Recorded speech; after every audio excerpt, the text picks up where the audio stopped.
toujours eu une gauche productiviste qui a été dominante. Cette gauche productiviste, elle avait foi dans le développement des forces productives, elle avait foi dans le pays de cocagne, elle avait foi dans le mythe de l'abondance. Et je dirais que cette gauche productiviste, elle a aujourd'hui du plomb dans l'aile, parce qu'elle ne peut pas honnêtement promettre demain à tout le monde de vivre comme un petit bourgeois. Mais à côté de cette gauche productiviste, il y a toujours eu une deuxième gauche.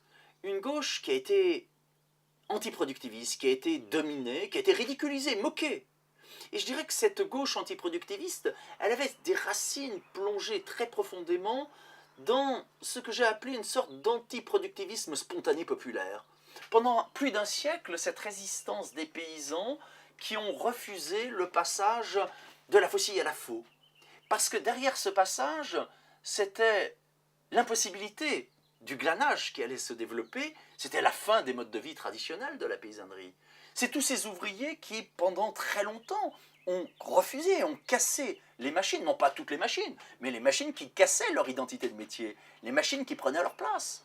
C'était le fameux bouquin Le droit à la paresse de Paul Lafargue, le gendre de Marx. Ça a été ces sublimes au XIXe siècle. Les sublimes, c'était ces ouvriers les plus qualifiés qui tout simplement qui choisissaient de travailler le moins possible et qui se contentaient du minimum pour satisfaire les besoins de la famille et qui fêtaient ce qu'on appelait la Saint-Lundi, c'est-à-dire qu'ils aimaient bien effectivement prolonger le dimanche parce que le lundi les cabarets étaient ouverts, donc il y avait cette pratique de la fête.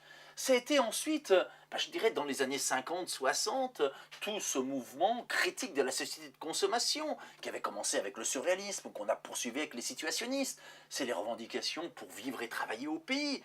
Ça a été ensuite, je sais pas si c'est aujourd'hui en Chine, ces dizaines de millions de petits paysans chinois qui refusent ce qu'on leur présente comme la modernité.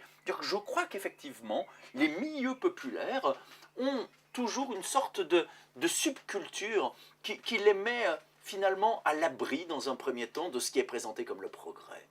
Moi je me souviens de mon grand-père électricien qui a mis plus de 30 ans pour accepter, je dirais, de mettre l'électricité dans sa chambre.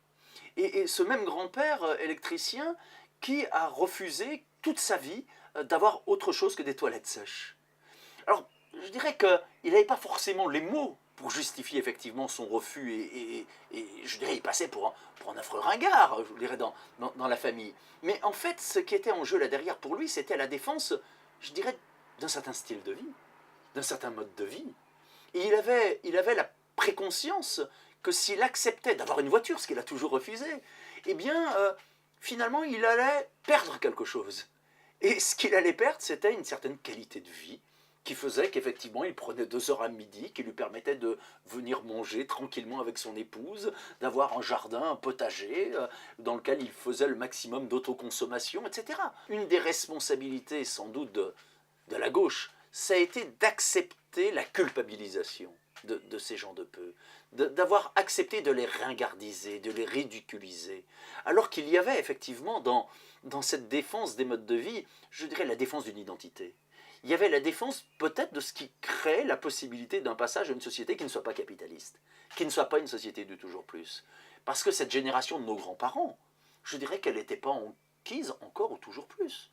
Finalement, je dirais l'idée c'était d'avoir assez. Et ça c'est tout à fait compréhensible.